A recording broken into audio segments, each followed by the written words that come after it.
Donc il fut indispensable pour les gens de la vérité de se distinguer, de se démarquer des gens du faux. Il fut indispensable de se démarquer des gens du faux, à l'exemple des Shia al-Rafida, les Rafidites, qui eux, parmi leurs grands imams ou parmi les gens qu'ils suivent, qui mentionnent en réalité que eux, le messager d'Allah Muhammad sallallahu alayhi wa sallam qui a été descendu, c'est-à-dire qui a été envoyé à nous, n'est pas eux leurs messagers, que ce ne sont pas les mêmes messagers. Ou encore, parmi eux qui disent que le Coran que nous utilisons, c'est-à-dire la parole d'Allah qui a été descendue sur nous, n'est pas ce avec quoi ils travaillent. Ou encore des gens parmi eux, des Qur'aniyoun, parmi eux qui disent que les hadiths, eux ils ne travaillent pas avec les hadiths, les paroles du messager d'Allah sallallahu alayhi wa sallam.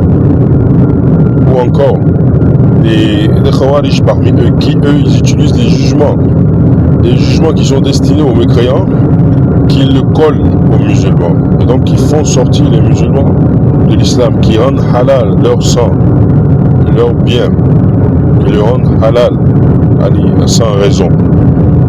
Des groupes parmi eux comme ça qui ont fait surface, ou d'autres parmi eux qui nient les noms et attributs d'Allah Azzawajal, qui nient les noms, d'autres qui nient les noms, d'autres qui nient les attributs, ainsi de suite. Ou les Qadariyoun qui ne croient pas au Qadar, qui ont falsifié ou qui ont corrompu les bases de la religion, usul din. Donc lorsque ces gens-là ont fait surface, il fut obligatoire pour les gens de la vérité de se démarquer d'eux, en conformité avec la parole du messager d'Allah sallam, lorsqu'il a prévenu que sa Ummah elle va se diviser. Après lui, que nous allions voir beaucoup de divergences. Donc qu'est-ce qu'il a dit? Alaykum bi sunnati, accrochez-vous à sunna, ou le nom Ahlus Sunna, les gens de la sunna, et les gens qui se sont accrochés à la sunna du messager d'Allah sallallahu alayhi wa sallam, après que les divergences dans le dogme, dans les bases, dans les fondements de la religion ont commencé à faire surface. Les gens de la sunna, Ahlus Sunnati wal Jama'a. Et après cela, toujours les gens de l'innovation ou les gens de la déviance sont revenus pour dire que Ahlus Sunna wal Jama'a, c'est un attribut, ou pardon, c'est un nom, c'est un qualificatif qui leur correspond également. Et ils ont commencé à s'affilier à ce nom en soi, disant que en réalité ils travaillent avec le Coran et ils travaillent avec la Sunna, c'est-à-dire les paroles du messager d'Allah sallallahu alayhi wa sallam. Ils travaillent avec, ils ne travaillent pas avec autre chose en dehors de cela, et c'est la réalité. Et voilà la raison pour laquelle ils ont commencé à s'attribuer ce nom. En réalité, que eux également ils sont sur le Coran, et eux également ils sont sur la Sunna, parce qu'ils justifient leur croyance, ils justifient leur méthodologie en se basant sur le Coran, les paroles d'Allah, ou en se basant sur les paroles du messager d'Allah. Maintenant, il y a un problème qui se pose. Le problème qui se pose en réalité ici est que le Coran et la Sunna qu'ils utilisent, est-ce qu'ils la comprennent comme elle devait être comprise? C'est-à-dire, est-ce qu'ils la comprennent comme les premiers musulmans l'ont comprise? C'est là le problème. Voilà pourquoi le nom Ahlus Sunna, s'ils étaient vraiment des gens de la Sunna wal Jama'a, ils allaient suivre la parole du messager dans ce salam lorsqu'il disait Alaykum bi sunnati wa sunnati al-khulafa ar-rashid. Accrochez-vous à ma sunna et la sunna de mes compagnons. C'est-à-dire, après que les divergences ont commencé à faire surface, accrochez-vous à ma sunna et celle des compagnons. Ils allaient s'accrocher à celle des compagnons du messager d'Allah sallam, si vraiment ils étaient des gens de la sunna. Donc ils allaient vraiment comprendre, c'est-à-dire comprendre les textes religieux, le Coran et la sunna, comme l'ont compris les premiers des musulmans, les gens sur lesquels ridwanullahi alayhim, la révélation a été descendue, les gens sur lesquels la révélation, qui ont assisté à la révélation, qui ont compris la religion comme cela devait être compris. Ils ont pris la religion à la source de la bouche du messager sallam. Ils ont pratiqué devant lui.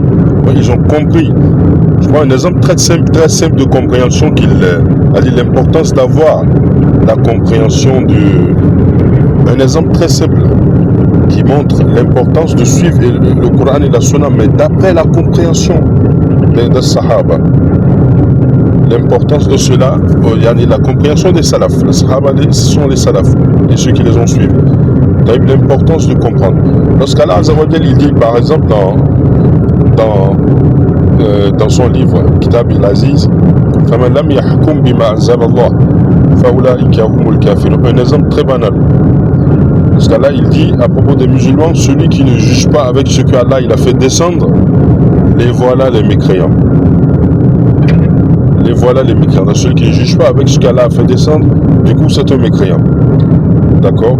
Alors, est-ce qu'ici il faut comprendre par cela est-ce qu'il faut comprendre par là qu'un musulman, c'est-à-dire un musulman qui est juge, qui est cordé quelque part dans un mahkam, et qui connaît le jugement d'Allah, qui sait que c'est la loi d'Allah qu'il faut appliquer. Mais dans son jugement, il donne un autre jugement différent de celui que Allah il a fait descendre par passion, c'est-à-dire par corruption, parce qu'il a été corrompu peut-être par de l'argent ou par des biens matériels, et il a donné un autre jugement hors de celui qui devait être hors de celui que Allah il a fait descendre. Donc celui-là, est-ce qu'on lui applique le verset, on dit que c'est un kafir, c'est un mécréant? Alors là, il faut entendre, il faut comprendre la compréhension des salafs, la compréhension des prédécesseurs, de nos prédécesseurs, d'accord, en ce qui concerne ce verset. Lorsqu'Abdullah ibn Abbas, par exemple, il dit à propos de ce verset, Al-Kufr huna, kufrun duna kufrun. C'est-à-dire c'est une mécréance dans l'appellation, mais ce n'est pas une mécréance dans le jugement. Donc la personne n'est pas mécréante en fait, mais c'est un fasik. C'est un fasik, c'est un pécheur, c'est un corrompu. D'accord? Donc si l'on ne retourne pas à la compréhension des salafs, comment est-ce que nous allions nous en sortir?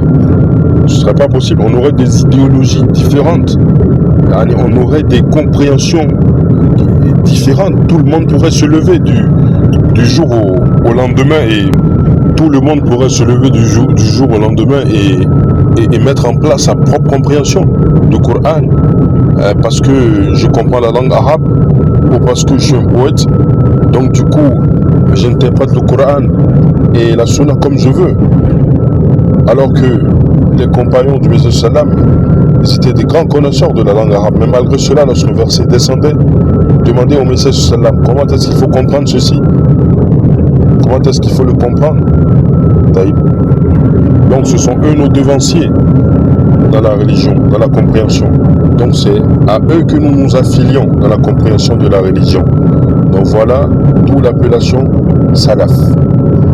Yani salafi, un salafi, quelqu'un qui s'affilie aux salaf, aux prédécesseurs dans l'islam, qui s'affilie à eux dans sa religion. Comme Allah il le dit, وَالسَّابِقُونَ الْأَوَّلُونَ مِنَ الْمُهَاجِرِينَ وَالْأَنصَارِ.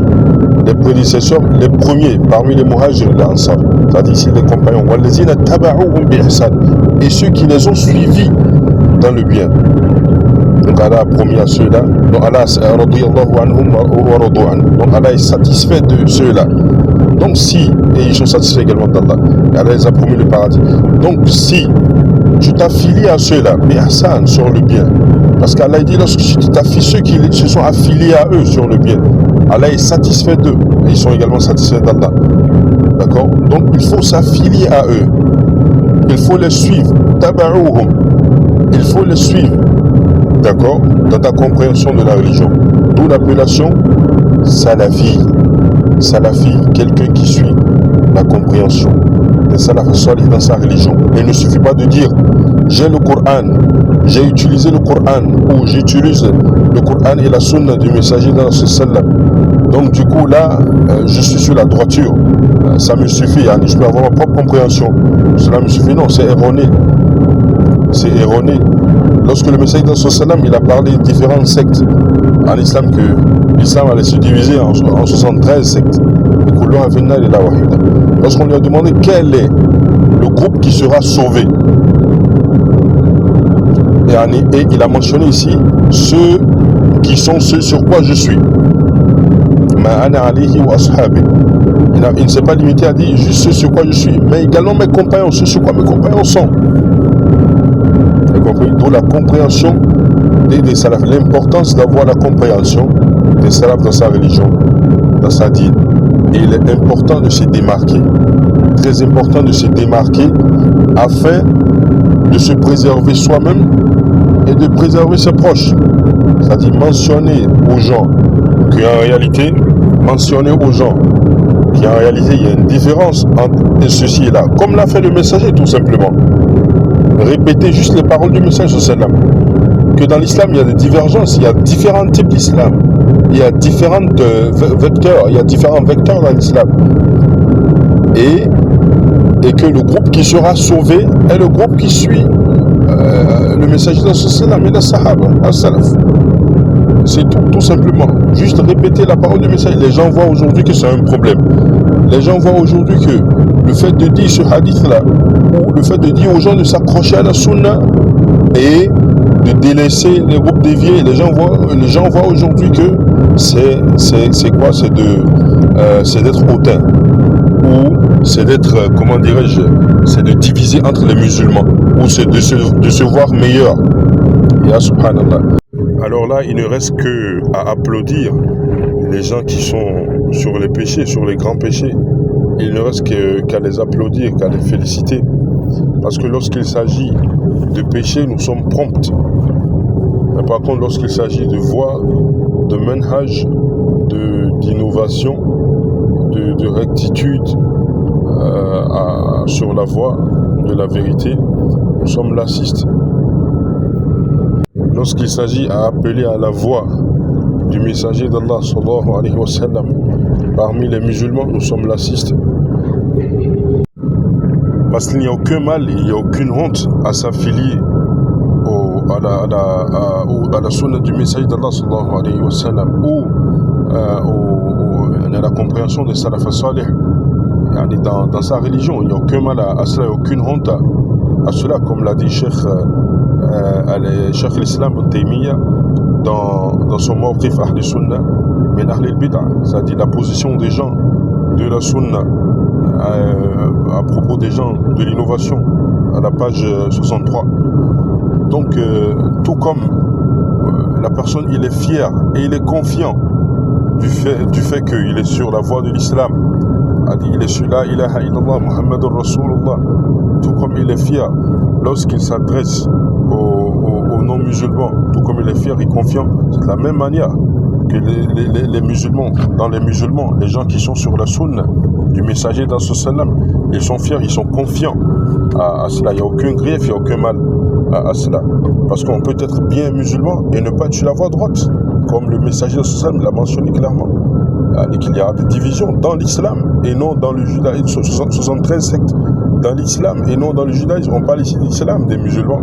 Bon, être musulman ne suffit pas. Être musulman ne suffit pas. Il faut être musulman, mais suivre, faire l'islam comme le messager l'a fait, sallallahu alayhi wa sallam, et ses compagnons. Et s'identifier à cela, tout comme on s'identifie avec fierté et avec confiance lorsqu'on est en face d'un non-musulman. Lorsqu'on lui dit qu'il n'y a pas de divinité digne d'être adorée, en droit d'être adoré si ce n'est Allah Azza wa Jal.